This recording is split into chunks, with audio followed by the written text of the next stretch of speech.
Dick is our Southwest Division Director of the ARRL N6AA, and he just came back from the board meeting in Newington with lots of information. Here he is. Okay, thank you, Chris. Let's start out with a summary of the financial situation of the ARRL, and in my opinion, I describe it as the ARRL is swimming in money. We have reported $41 million of assets and like $35.7 million in our investment account. Those numbers are the second highest amounts we've had at the end of any year in the league's 107-year history, with the exception of 1 year. So I don't think things are that bad as far as finances go, and we'll get into more details later. But first of all, I kind of like to just get an idea of what kind of crowd we have here. How many of you are ARRL members? Essentially everybody. And then how many of you are life members? Okay, probably about the same percentage that are life members of the league. There's about 20,000 life members. There's 134,000 full members of the league in the United States. And actually, when you add the foreign members and the associate members, we end up with 149,000 or so. Let me ask another couple of questions. If you were to describe your attitude toward the ARRL now as being, it's really running very smoothly, you're very happy, or on the other hand, you're unhappy with certain things, or are you kind of in the middle? I don't know whether it's too good or too bad. So let me ask those three to please categorize your opinion of how things are going. How many are very happy with the ARRL these days? About one. Well, there's two now. How many are like kind of reasonably dissatisfied, think that there's stuff going on? I'd say slightly more than half. And then how many are kind of in the middle, just well, not too many. So my overall impression is there's somewhat interesting dissatisfaction with the league. Let me ask another question. There's another fairly large organization in the United States, QRZ.com. How many of you think that QRZ.com or versus the ARRL, which contributes more to your amateur radio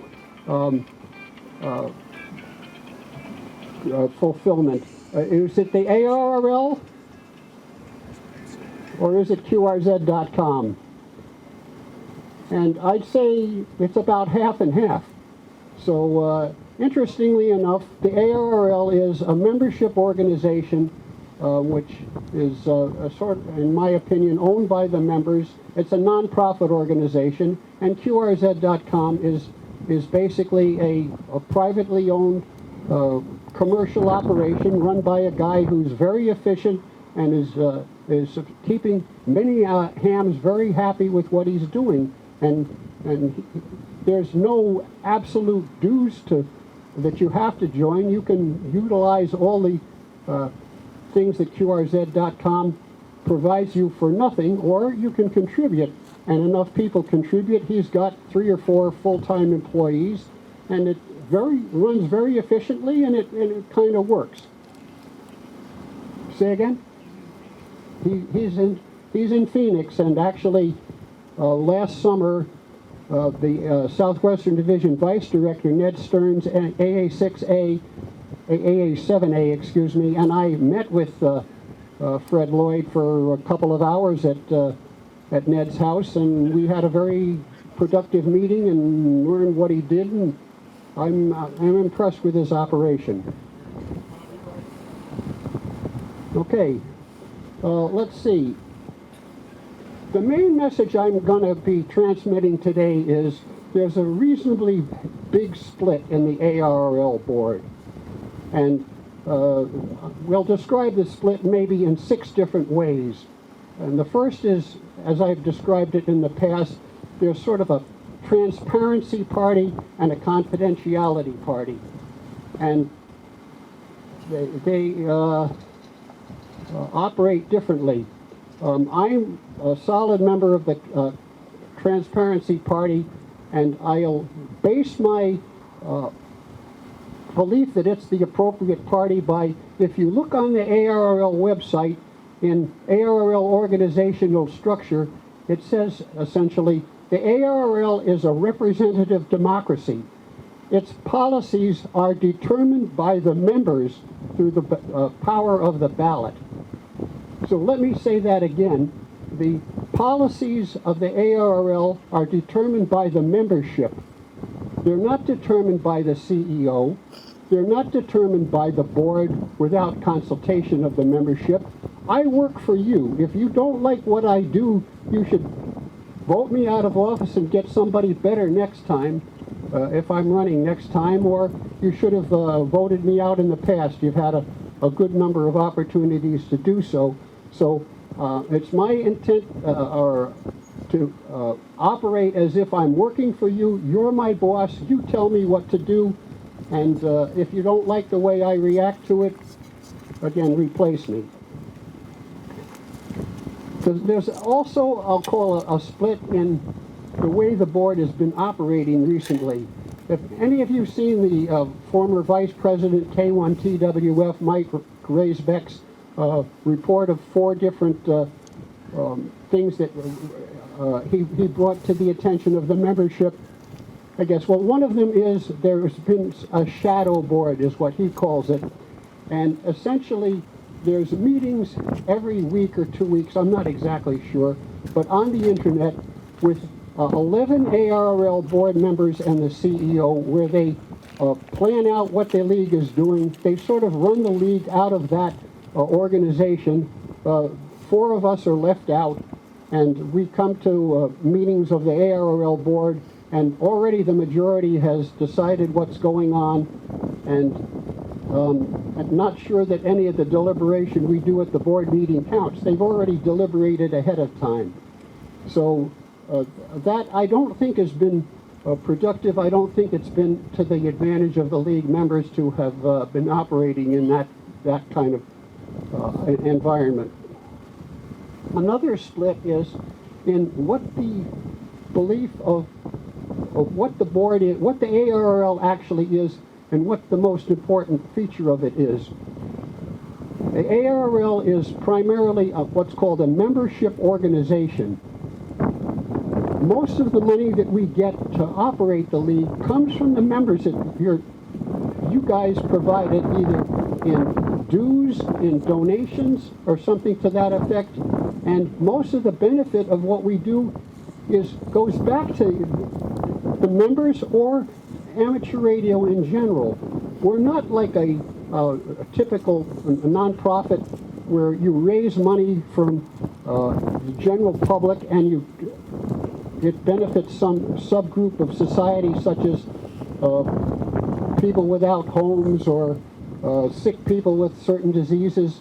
The main job of running the ARRL is to benefit ham radio, do what the members want, make ham radio more useful to that membership, not to satisfy some outside group. So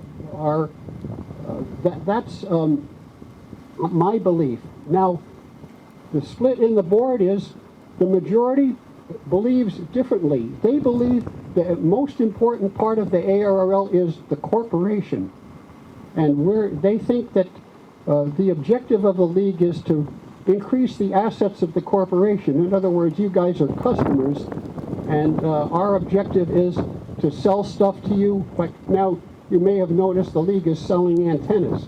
So they buy antennas wholesale and they sell them retail. I haven't been necessarily a proponent of that. I think that the free enterprise system has an adequate number of dealers buying antennas wholesale and selling them retail, that the ARRL doesn't need to use members' money to have staff generate advertisements and use QST space for advertisements and compete with private enterprise. So, but that's what's going on.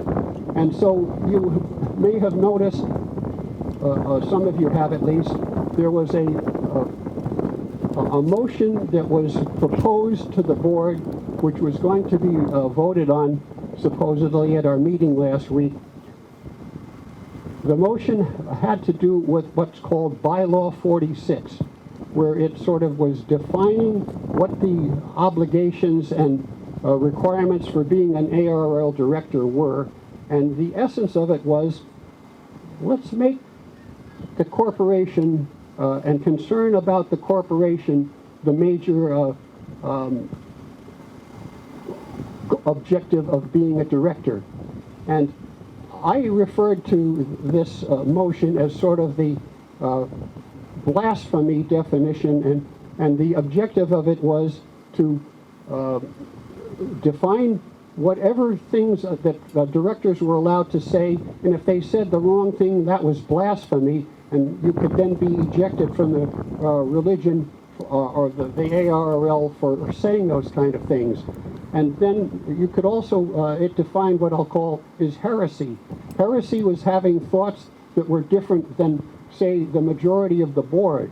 So they had a proposal where the directors were supposed to sign some kind of fealty oath that says, I agree that whatever the board, the majority of the board decides that I'm allowed to say or think, I'll do that. And there was significant opposition to that.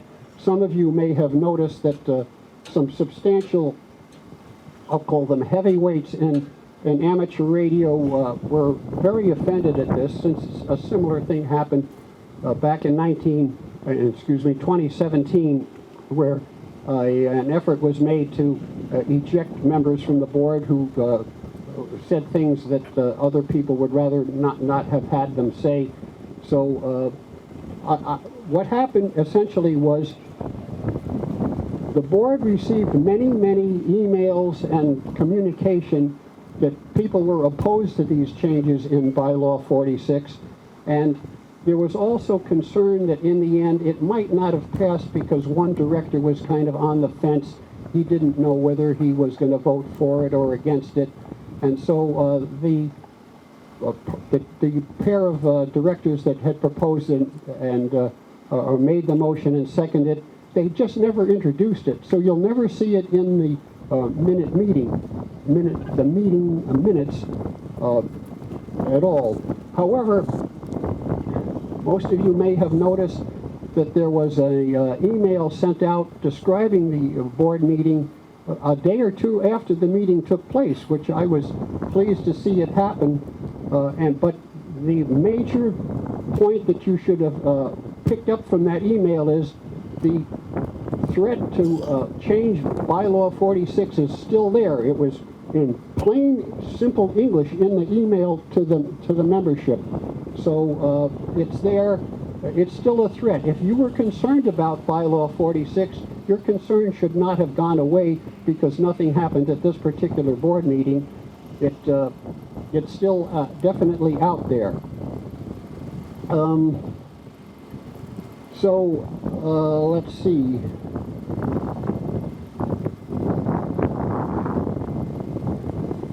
We have transparency versus confidentiality. We're going to talk a little bit more about what confidentiality means in today's environment. Let me do that right now. I'm a board member of the ARRL, and I'm unable to even get certain financial information that I perceive as being important in making decisions. Did any of you happen to notice last July's board meeting that the dues of the ARRL went up? A few of you managed to pick that up. The question is, did they go up significantly? If you really desired QST to be mailed to you, they went from $49 to $84. And if you perceive that QST is the primary thing you're getting out of the ARRL membership, in fact, you know, having sat at tables at conventions and Hamfest, taking membership applications and renewals, people will often come up, I need to renew my subscription to QST. Well, we call it league membership, but here's the form, fill it out. And the cost of the QSTs then go from $4 an issue up to $7 an issue. Do you think inflation has prompted an increase at that size? I don't think so. And I'm going to go over some details of what happened at July's board meeting about the discussion about how the dues went up, and there will be several questions for you at the end of it. One, is it a good idea that I told you those details? Is that important in your ability to assess whether the policies of the ARRL are in line with what you want the league to do?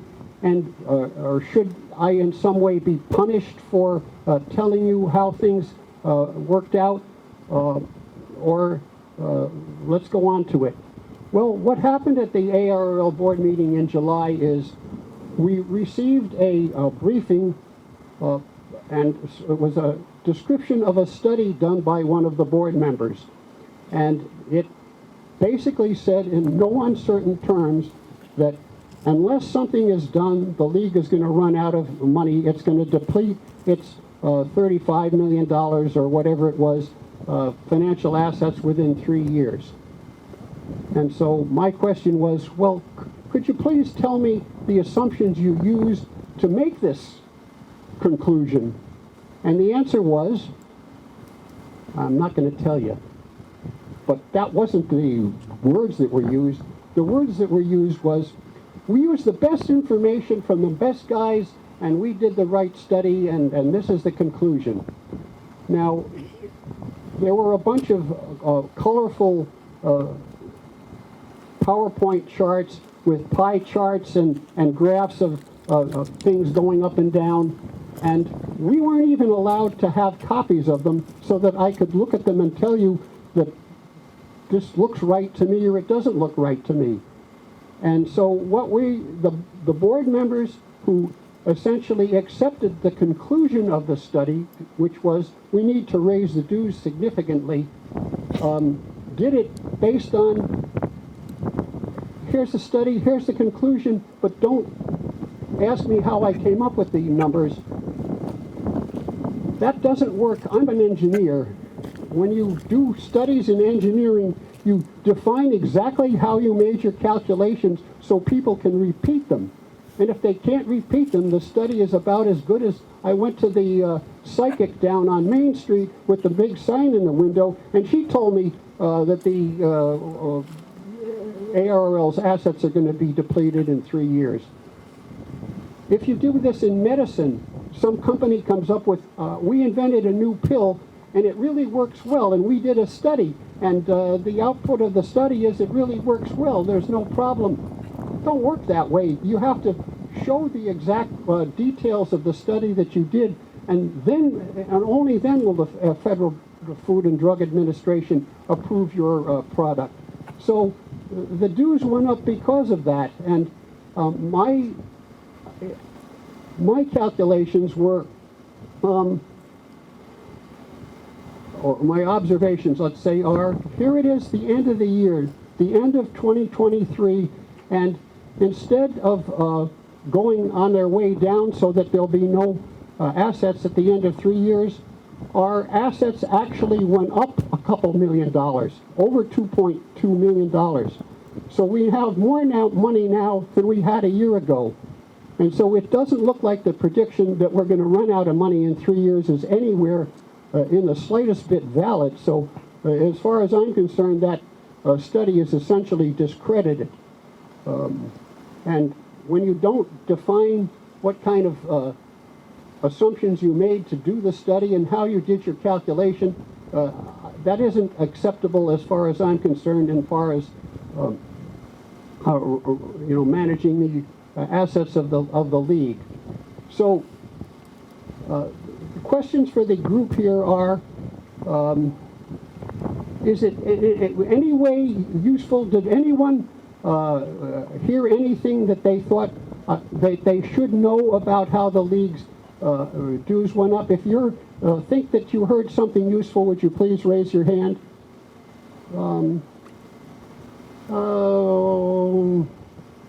Again, about a little less, around a half. And is there, how many of you think that I should not have said anything like that? Exactly 0 people. So if, how many think that if someone should report me to the board, or people should look at this video, and then some action should be taken to eject me from the board? How many think that would be an appropriate? Vertical winch? Okay. We didn't see any evidence of that either. So that's an example of what we mean by the difference between the transparency party and the confidentiality party. Let's go to another example of how the board is split. The board had what I perceive to be essentially an agreement with both term members and life members that they would get QST by print if that's what they signed up for. And there are membership forms that I handed out to people. They filled them out and they checked the box that said, I get QST by print version, not only electronic, for whatever the term I selected. And the board voted to say, no, we're going to take that away. If you want QST printed, you need to give us another $25 a year more than you gave us. And in honesty, I didn't think that's an appropriate response. We had the exact same agreement with the life members. They could, for their life membership dues, get printed QST delivered, and we lived up to that agreement. We did not live up to it to the term members. And as far as I'm concerned, the term members deserve the same treatment as the life members. So there was a motion up before the board this time where we were going to reverse that and give the term members what they thought they had signed up for. The motion lost, I think, 6-9. So 9 members of, I'll say, the confidentiality party, the corporation party, whatever you want to refer them to, voted against it. So we'll talk about some of the calculations that went into that. Now, I was told at the meeting that we can't do that because it would cost $1.7 million more than not doing that, and we've calculated that out. And so, of course, I go with the same question I asked about the original study. Could you give me the assumptions and the numbers you used to come up with that $1.7 million? And the answer was, of course, oh, yeah, you got it. Good guess. In my kind of calculations, without having seen what kind of definitions they used, my suspicion is the actual cost would be half of that or even less. But I can't tell what they assumed because they won't tell me. And now here's the next question for you. As an ARRL member, would it be more important to you that we have $41.3 million worth of assets and did not live up to our agreement with the term members, or even if it cost us $1.7 million, we go down to like $39.5 million worth of assets, and the term members who signed up for QST are happy? Which one of those is the more important thing? Does anyone here think having $41 million and not living up to those agreements is the right choice?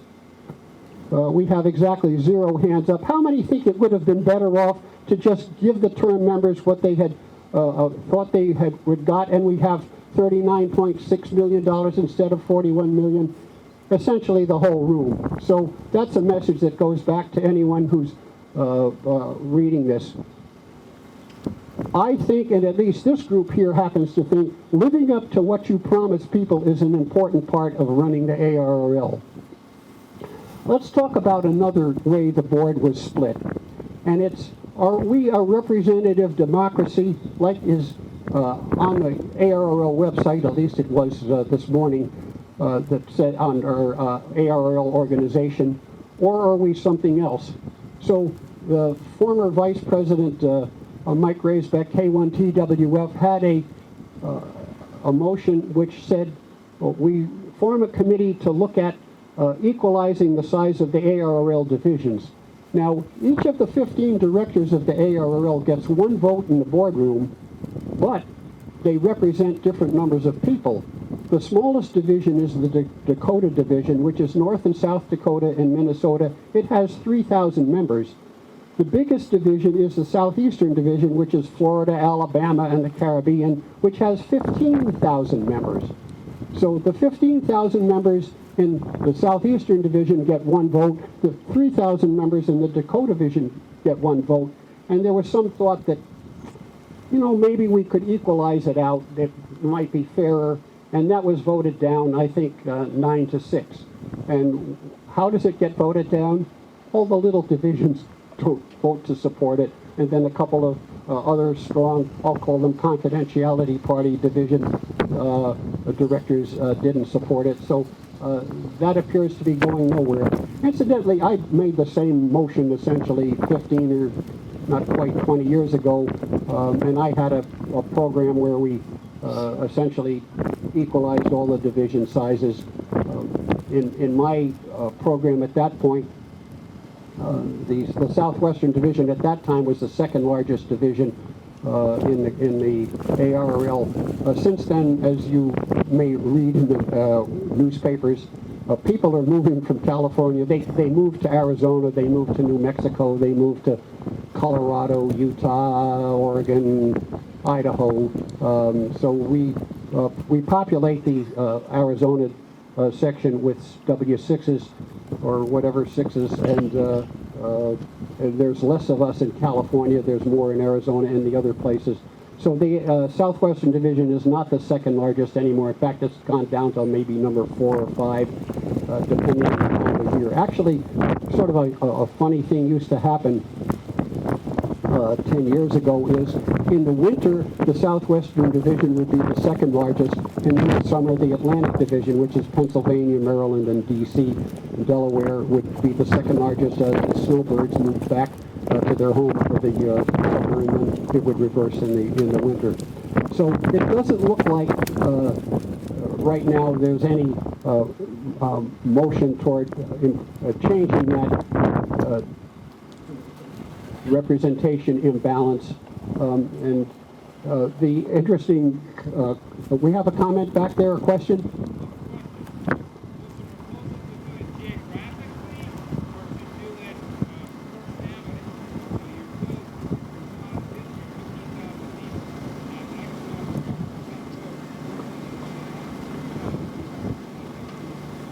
The question was the proposal to do it by equalizing the size of the divisions or to equalize it by vote, like the concept was the division that had 15,000 members got 15,000 votes, and the division with 3,000 members got 3,000 votes. No, the proposal was to equalize the size of the divisions so that they were plus or minus 20% from their average.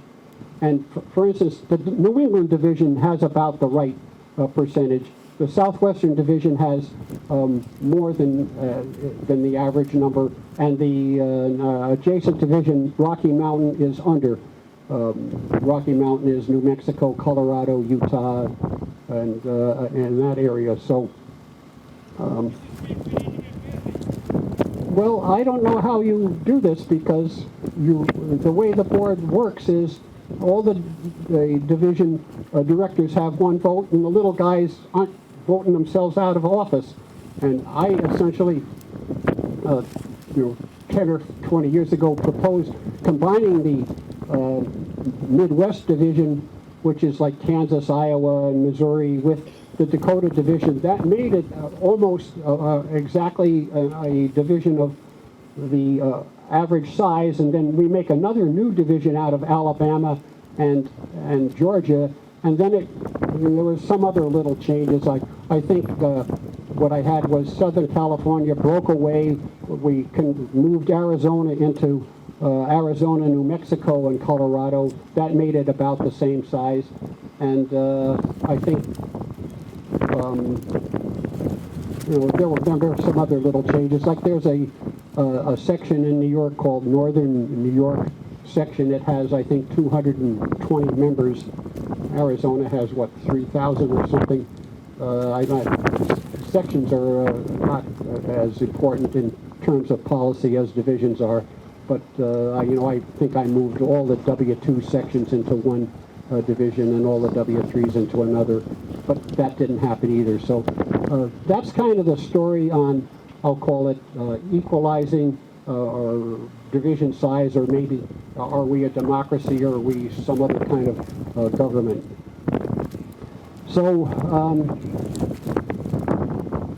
and then I guess, again, bylaw 46 changes, I referred them to as there is an objective of the, we'll call it the confidentiality party, that they somehow acquire the ability to vote other members who say and think things differently from what they do, vote them off the board.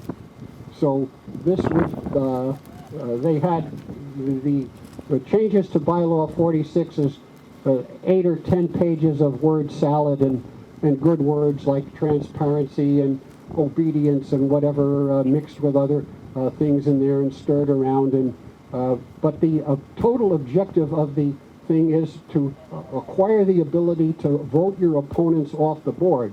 And that's kind of like in the U.S. Congress. So you have the Republicans are now in control of the or Senate or House. And so what they do is then they vote the Democrats off. And it doesn't quite work that way. In fact, Connecticut law says they can't do this. Connecticut law says very simply, in a non-profit corporation, which is what the ARRL is in Connecticut, and where there's a directors are selected by a subset of the entire membership, only that subset can vote the guy off. So anybody in the Southwestern Division, you can start a recall petition, and if you don't like me, you get, like, I think 10% of the members of the Southwestern Division. It would be like 1,200 people on the petition, and then they'll have an election where the question on the ballot will be, shall N6AA be voted off the board or not? The members get to decide, not the rest of the board. So again, if you're concerned about the proposal to change bylaw 46, it is exactly still a threat. It said it's a threat in the email to the membership. Did most of you read the email to the membership about what happened at the board meeting? Did most of you get that? No, a little less than half. Well, it's kind of interesting. It's like the article in QST that described last summer's board meeting. The most important part of last summer's board meeting, in a sense, was all the important votes were roll call votes. So you can see how your director voted, you can see how I voted, you can see how every director voted. That was totally buried. It wasn't even brought up in the magazine, and it's not brought up at all in the current email to the membership.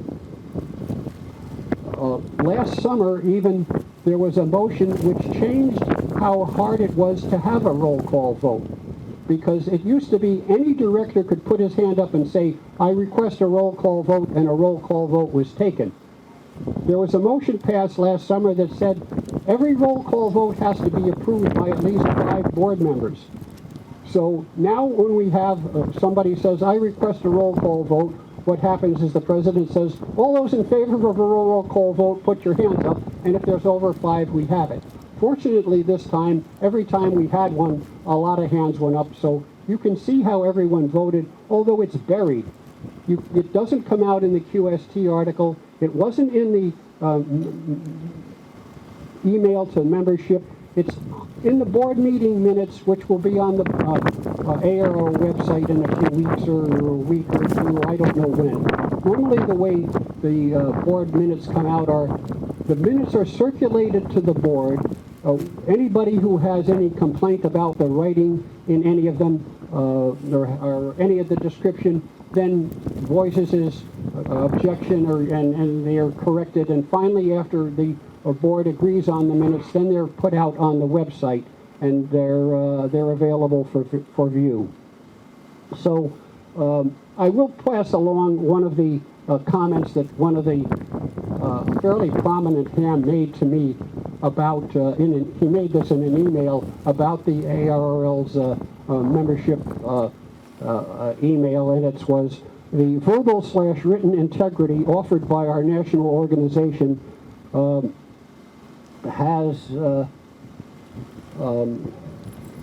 is so compromised that now I am questioning whether the text of the ARRL code practice sessions should be believed.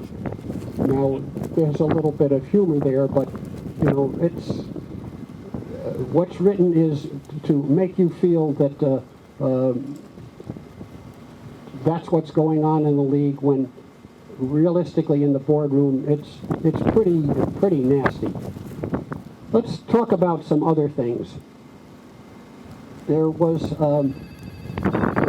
two motions this time about youth, and one of them was, the preface of it was, since it is critical to the ARRL that we get youth involved, blah, blah, blah, blah, blah. Well, the odd thing about that motion is the two main people involved in it both got into ham radio as adults, not as youth. I got in as youth. It was many, many moons ago, and ARRL and was an important player, and amateur radio defined my life. I became an electrical engineer because I didn't want a job that was really work. I wanted a job that was exciting stuff like ham radio, which maybe some people in the universe think there's other things that are more exciting, but it wasn't to me. So what we now have is, if youth is under 21 or so, they can become an ARRL member for free. Think about that.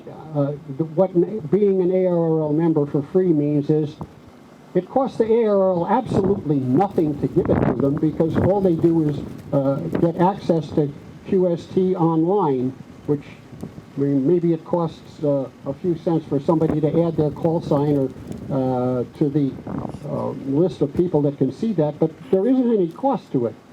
So, I mean, I guess that's okay. But the other thing is it redefines youth. Now, youth is now 26 years of age or under. Now, when I was 26 years of old, I had been self-supporting, you know, for 5 years, and I thought ARRL was important enough as a kid when I was 14 or 15 years old, and I had a job making $1 an hour working after school. I collected, you know, $4 and joined the ARRL because it meant something to me. You didn't have to give it to me free, because I thought it benefited me to be a member. That doesn't appear to be the case anymore. We're so desperate that we need youth. And I think we've talked about this in the past with this group. Realistically, youth has other interests that they are putting above ham radio. And most of the people that are getting involved in ham radio are getting involved as adults, particularly when they retire or just in living their general life, they find some need for ham radio, because ham radio does have the ability to let you communicate in emergencies when, say, the cell service is down and your telephones don't work. Ham radio adds something, and ham radio allows you to be part of groups that assist society in like parades and the like. So you can contribute, and people are enjoying that as adults, not so much as kids. Kids are more into computers, and I'm not sure if I was a kid I would be involved in ham radio now. I would possibly be involved as more into computers. Let's see. There's again, we've sort of covered this. The ARRL, in some descriptions, has said, well, we've lost money for the last couple years, and that's because we sort of keep books in two different ways. One is we keep what are called our operational books, where we count the dues we receive, we count the amount of money we receive for QST advertising, we count the money that you have in dues and selling books and selling field day knickknacks, and we count the amount of money that you have from the programs like Logbook of the World or DXCC, where you pay to get credits and things like that. And in that, but what we don't count are bequests and increase in the value of the ARRL's investment portfolio. So we will often say that, well, the league lost $1 million, and the report you're going to see this year about the league is it lost, I think, $1.3 million. But that didn't include most of the $4.8 million that our stock portfolio went up. But it did include some of it. So how does it include some of it and not all of it? That's a assignment for you to go home and figure out on your own. Actually, about $2 million of the investment was transferred to the operating part of the league, the operating budget, and that was included, but the rest of it just allowed our investment account to increase in value, and it was ignored. So again, we had $4.8 million increase in our stock portfolio, and that won't happen every year, but keep in mind about the stock situation is as follows. Three general stock indices that exist I'll talk about, and one of them is the Standard & Poor's 500. That's kind of a pretty comprehensive list of stocks in the United States, and over the last 10 years, it's increased in value by like 10.7% a year. The second one you've all heard of is the Dow Jones Industrial Average, and over the last 10 years, it's increased 8.7%. And then there's the NASDAQ, the kind of new growth companies, and over the last 10 years, it's increased like 14% or something, or maybe it was 12.8. Anyway, it's way over 10. So it isn't unreasonable to expect some kind of increase in our portfolio and apply that to our operating budget, and then keep our dues low so that we don't have people leaving because they're dissatisfied with the amount it's costing them for whatever they're returning from us. So again, that was my description of how I voted and why, for you to assess and determine whether you feel that I'm appropriately representing your interests and needs. What else do we have? Convention support. One of the most successful convention sites we've had in the Southwestern Division over the last 20 years where I've been involved with the board was the Yuma Ham Fest. Everybody loves it. I liked it. It wasn't at a Marriott hotel where the rooms are now higher than we cheap hams would care to pay if it comes out of our own pocket, but if it comes out of somebody else's pocket, well, that's okay. But actually tomorrow morning I'm meeting with the Yuma guys, and I'm going to hopefully light a little more fire under them. I think they're honestly working toward possibly getting something going. Rick Paquette talked about that, so I'll be there and we'll talk more, and maybe we can make some progress. I won't say more about that. But one of the things you'll remember is last year that what I talked about was I got money put on the ARRL budget or annual plan to assist division level conventions. And it was essentially $1 a year per member for each division. And so that came out to $150,000. Well, what's happened since then? You've all seen the application blanks or instructions on how to apply for those funds? There aren't any. So we are over a year after I got a motion passed to assist the division level conventions. Nothing has happened. Well, let me explain a little more in detail about what did happen. Remember that ARRL sort of has two branches. There's the main ARRL, and there's another very closely allied group called the ARRL Foundation. And the ARRL Foundation actually fills out a separate Form 990, which is their investment or their income statement to the Internal Revenue Service every year. So the ARRL pays for the regular ARRL form and pays to be audited by firm, and the same guys audit the ARRL Foundation and put in another report. So it's Joe Biden. I'll get it later.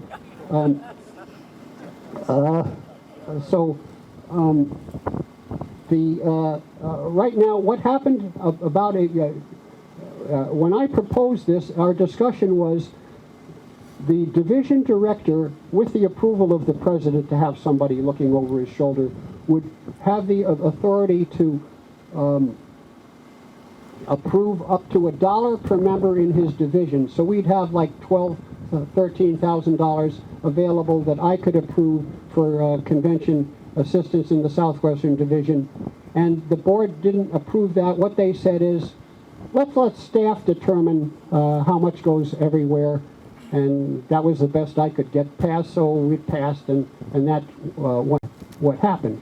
But what actually happened was the management then wrote a check for $150,000 and gave it to the ARRL Foundation and said, you guys figure out how to give this out.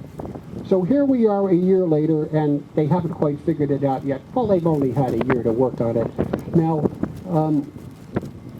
you can't fault it from not, I mean, they are actually unpaid, so, and the foundation board members actually have an important role, and that is giving out scholarship money.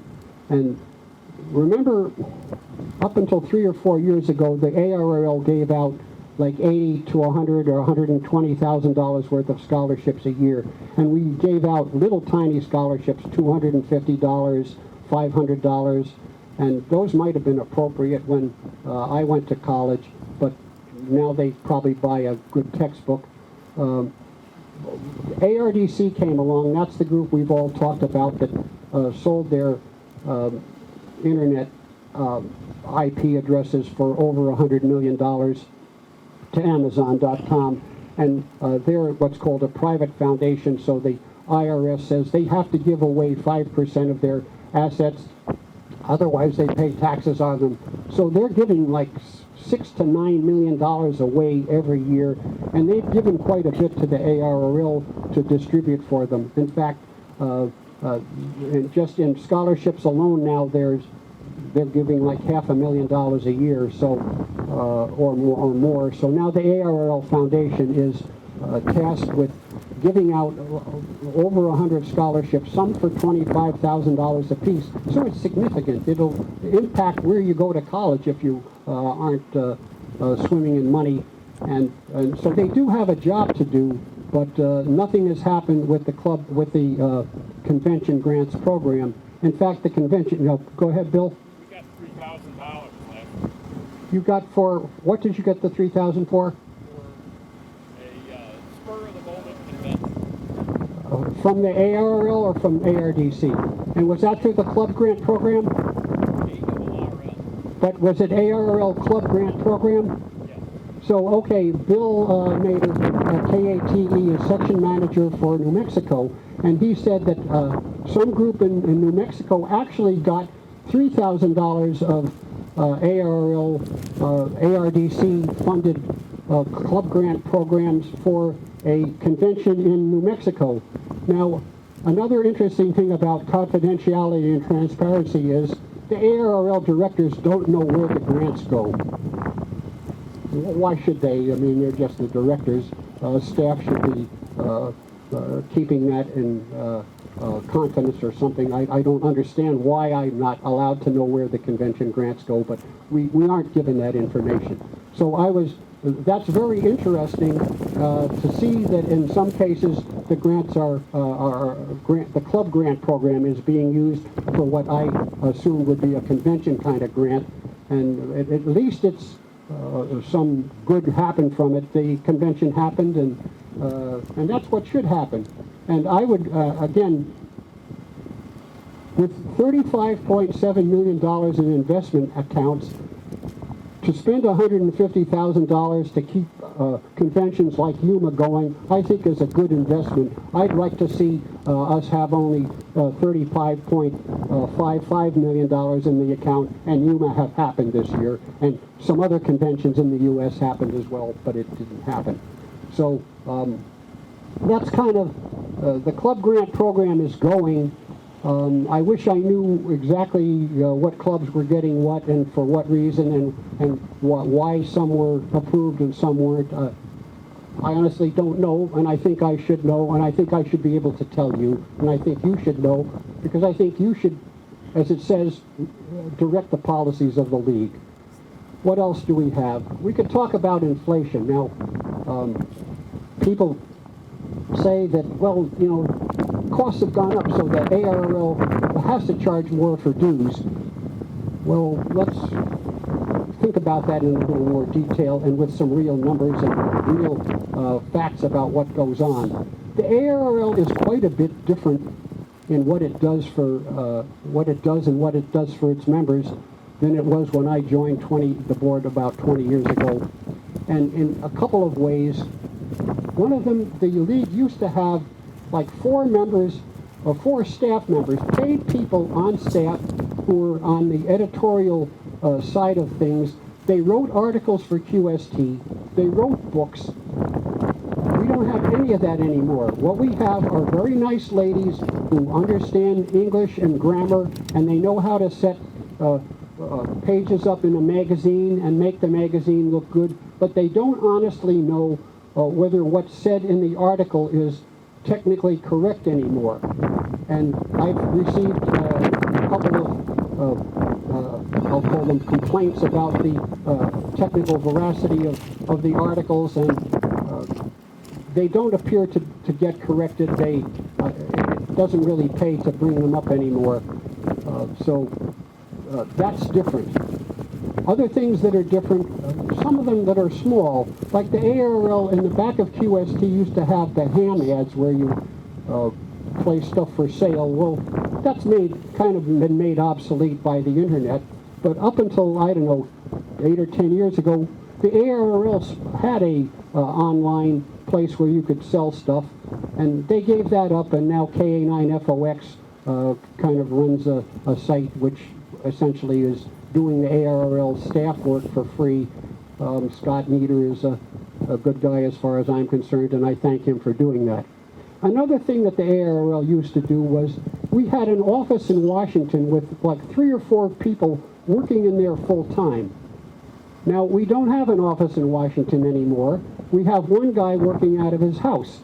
And does that, I mean, we've done something, we're probably, you know, covering the international side of ham radio, negotiations with other governments and with other IARU organizations reasonably adequately. The guy that does the work is John Seiberling, and he's very good. Everybody appreciates the job he does, but he's one guy, and he costs somewhat less than the 3 or 4 we had before. We also used to have meetings in Washington every couple months. I don't remember exactly what the timing between the meetings was, but and Dave Sumner would go down to Washington and meet with, we'll call it hams in government, hams in the FCC, hams in the Department of Defense, all kind of hams that were sort of important to know what was going on and be associated with. We don't do that anymore.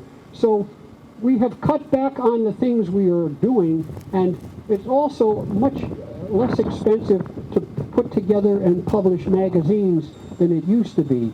Remember, we had a staff of, I don't know, 12 people who used to typeset QST in our offices. Those people have been replaced by a internet program and computers, and all the QST type is all sent to the printer by electronic means, and it's published electronically, and that is less expensive. So the League has, because of technology and deliberate changes in what we exactly do, cut back on what it's spending. So unless you detail exactly what things cost, we don't know whether inflation has caused an increase in what we need to spend to sustain our operations. And as I pointed out, the amount of money we have in our investment account and total assets is again very high, higher than it's been in any year of our 107-year history, with the exception of one. What else do we have to talk about? Staff, if any of you, we have a question here somewhere. Rick. Addressing inflation costs, how about salaries of ARRL? How about salaries of ARRL? Well, the salaries, of course, have gone up. But from when I've joined the board, I think we had 100 paid employees. Now we're down to somewhere between 75 and 80. So, yes, the individual salaries have gone up with inflation. And but there is one thing I should say about salaries in the ARRL. People came to work at the ARRL for less than money than they would be paid in private enterprise, because they would be involved with the radio, they would be involved with what their love of life was, and they worked for less. And it was always believed that Dave Sumner, for instance, the K1ZZ, the long-term general manager or CEO of the ARRL, could have made 3 times as much money by going to Washington, working for Comcast or Verizon or whatever, or AT&T, and interfacing with the government, because he was very good at that, and tripled his salary. Did he? No. He always he stayed with the League and made much less than he did. Other people I know quit their job in private industry and came to work at a substantially lower amount at the League, because they wanted to work for Dave Sumner. They wanted to be part of ARRL. We don't have that anymore. I'd say everybody today is paid basically on competitive to what they could make in the outside world. We had a comment in the back. I can't quite hear you. I'll have to. She asked, you brought a lot of concerns up. What do we do about it? Okay, I brought a lot of concerns about it, and what do we do about it was the question. Let me try to address that in several groups. If you're part of a group who feels that things are going along fine now, you're happy with things, you should just sit back and smile and be happy. Now, if you're unhappy, there are several ways you can approach this. There are some people who are going to say, I've just had enough, it's just not worth it, I'm going to let my membership expire and do something else. That won't get things changed. If you want things to change, you have to change either the attitude of present members on the board, or change the members of the board to find people that agree with whatever it is you desire. So there are 5 elections coming up this year for ARRL board positions. Essentially, all of the elections are all held, the seats are held by essentially confidentiality party members. So if you happen to live in one of those divisions and feel strongly about it and can find someone else to support, you might. Otherwise, you might just simply attempt to deal with whoever your division director is and point out your dissatisfaction and what you suggest and see if you can get him to change. Those are my suggestions about how you might handle the situation. There's loads of room in the league, including all the sections, for volunteers. Sometimes change can come from the bottom up, and even though there's a situation on the board you may not be able to impact, you may be able to help with some of the issues by volunteering your own time to your section manager and or your director to see if you can actually help make a change in some things. And some people have stepped up and actually accomplished some amazing things that way.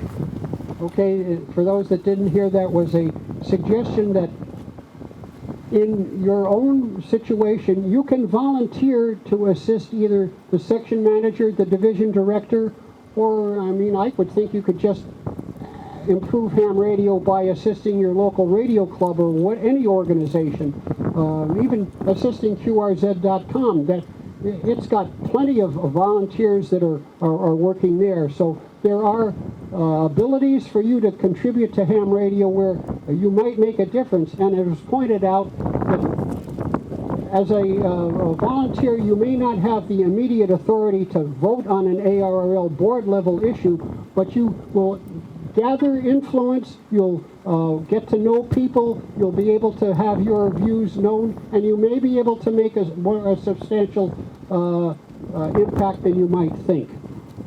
Now, I guess with that, I'll open it up. Does anyone have any issues they'd like to discuss? Any comments they'd like to make? Any suggestions, criticisms, or whatever? So we have one in the back. Where can I see the income statements for the league? Go to ARRL.org and put in annual reports. That's one source, and that will show a lot of information. The second thing is go to ARRL.org and put in Form 990, Internal Revenue Service Form 990, which is like the tax return the ARRL files. It's public information. You can find those Form 990s for any nonprofit, and the ARRL 990s are on the ARRL website, but if you just go to Google and put ARRL Form 990, you'll see it. You'll see the exact salary of like the highest 6 paid people in the league. You'll see how much money we spend on lawyers. You'll see all of that. It's all available publicly to you. Now, 2023, which just finished, we haven't filed, the league hasn't filed the income tax statement yet, and it hasn't put the annual report together yet. So it'll be out there, but you can look at the past years. It's all available for you to look at. Dick? Yes? The annual report, which is actually, it's a lot of descriptive stuff, and it also includes the audited financial statements. I'm a retired auditor, and they have to follow certain rules in terms of what they disclose and how they disclose it, and footnotes and everything else. That is published regularly, sometimes in the summer, and those are all available publicly as well. Right. That's the annual report and the Form 990 are they'll be available in the summer for last year exactly. Chris? Dick, in 2012 was the last time we were able to get a speaker from the league. We saw that we had an Okay, the comment was on getting lead speakers. Now, there is a standing order that the board passed that said any division level or section level or state level convention can have a speaker provided at the expense of the league to be used to educate those attending the convention. However, the present management has decided not to follow that, and Quartzfest, which is a very significant sized event, the biggest event in the Southwestern Division doesn't have one, although we've requested them. Now, the politics of the board are such that the Pacific Division, where former director Kristen McIntyre, K6WX, was the director, had, I think, 4 paid ARRL staff at the Pacificon Division last, was it October, September? October. So they get 4 and you get 0. That's kind of pretty even. But I'll add one other thing is, when I've requested speakers from the league, I've requested people who will give members information, technical information, legal information on how to deal with HOAs or whatever, or something to that effect. I've not particularly found it appropriate or necessary to have someone come out here and tell you how great the league is and how you should donate more money. So that was my evaluation of the staffing of the league operation at Pacificon, was to sell you stuff at the league booth and to get you to give more money to the league. So I don't know that Quartzfest is lost in that particular situation. But in terms of having technical people come out and give talks, yes, I think we've lost, and I don't approve of it. But again, I'm in the minority, and the rest of the board doesn't care if they will have a representation that is beneficial to them. So, who are the technical people these days? Well, there are 2 people in the ARRL lab. There used to be a lot more. There was a Lau W1DT, Lau, that when you sent technical questions to the league, he would answer them. Like, if you didn't have a guy in your town that knew about antennas, you write your question and send it to Zach Lau, or send it to the ARRL, and what happens is he would answer you, and he would also copy the director of the division. Since he retired, we don't have that anymore, so that appears to be gone. Those 2 guys, we haven't specifically requested them. There are other people that are in the league that have indicated that they would be amenable to come here, and the politics is such that the high-level management won't let them happen. So that's the way things are. Let's see, we have a couple. Let's go here and then Bill. You're doing a great job. Anything we can do, I think, hard to change things. Emails, anything, does it help? The question is, I was applauded for whatever I'm doing, and is there anything that you could do to help?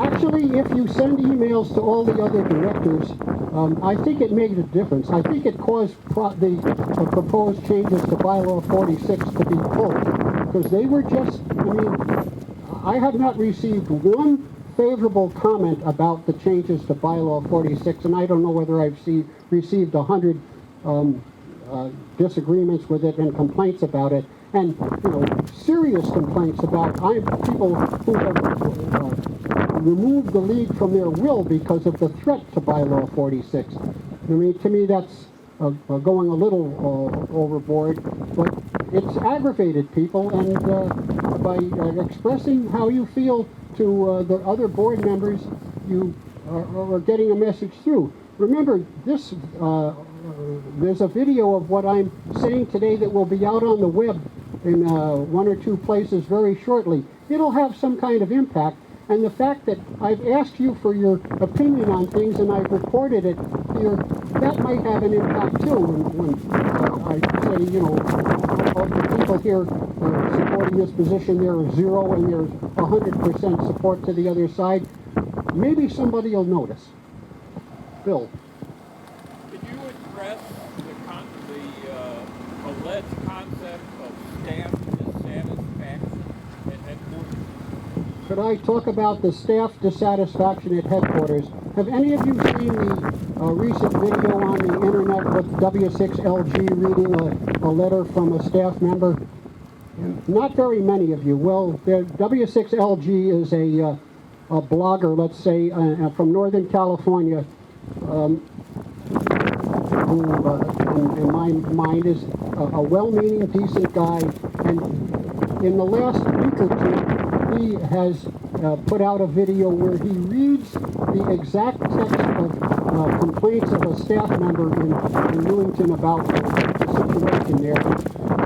Let me describe it very briefly and simply is when Mr. Minster took over, his first introduction of himself to the staff was in a overall meeting where he said, in some other words, "Hi, I'm your new boss. This place is a disaster, and you know who's responsible? You staff members." So that didn't exactly go over well with the staff itself, and probably led to a few of them leaving more or less immediately. Now, I would describe the league when Mr. Minster took over as running adequately. It was okay. Could you improve? The answer is, of course you could improve. Were there one or two people that maybe could have been replaced? Yeah, maybe. But there's a second thing you can do with employees who are not performing up to the standards you want. You could work with them to improve. The only thing you do to employees is not to fire them, is not to scream at them.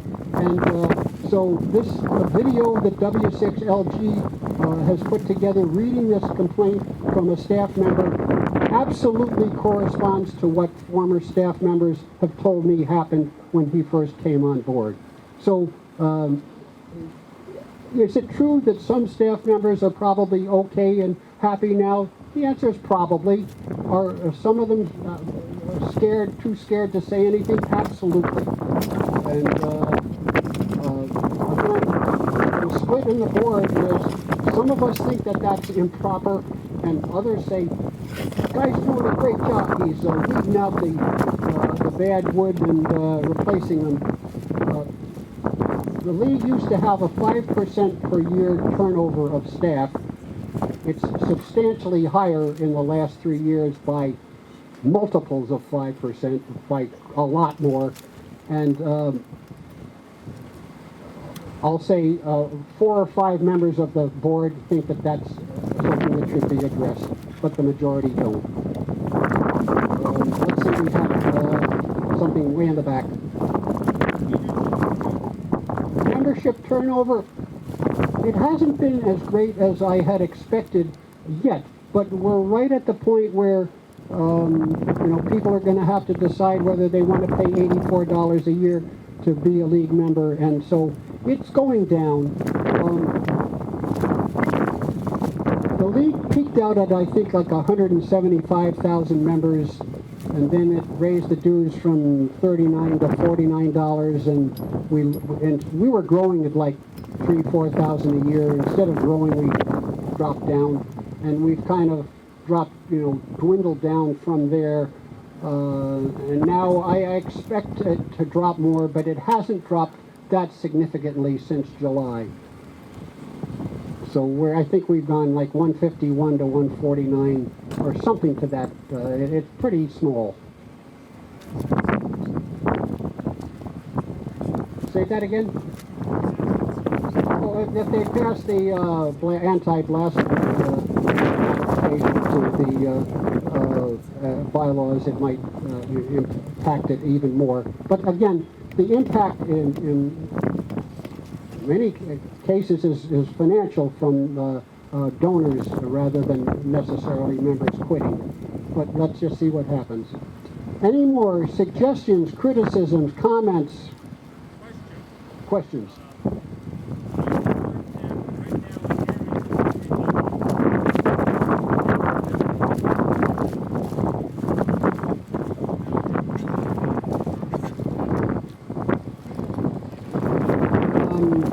Let's say the person was now a only 3 levels of Aries membership, an ARRL, and you have to be an ARRL member or something. Does are anybody here able to comment more on that? I'm not certain. I think you have to be an ARRL member to be an official member of Aries, but in many parts you do not. No, only leadership. That's right. Okay, you can't be an EC or DEC or whatever unless you're an ARRL member.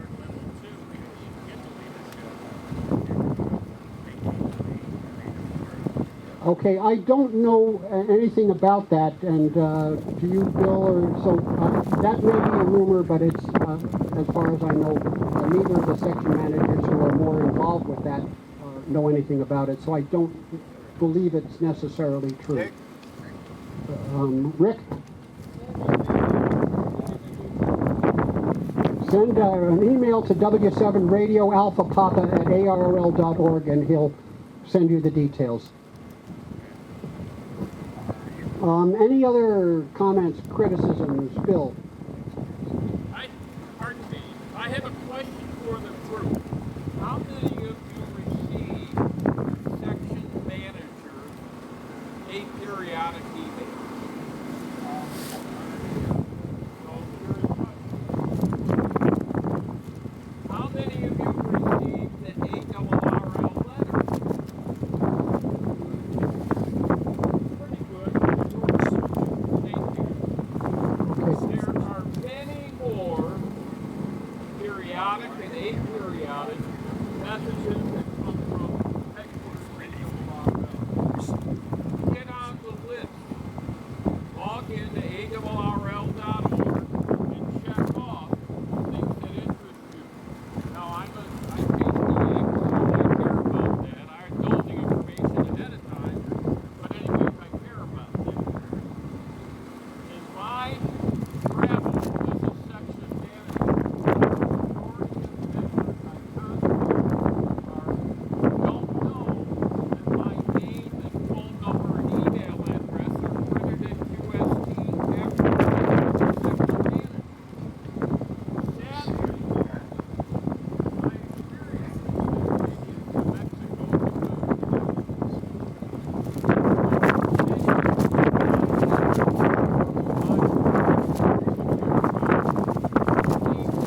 unaware of what's going on in the world of amateur radio. I would encourage you to be interested in what the ARRL does and what amateur radio does, because here your presence indicates that help in all their important element of letting your division director who represents you, I don't represent you as a section manager. Your representative is here with the director and the vice director. Get them in touch with how you feel about things you want to do.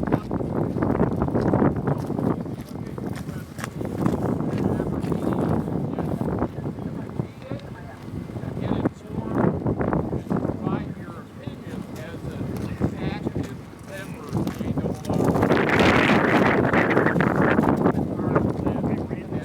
have other directors.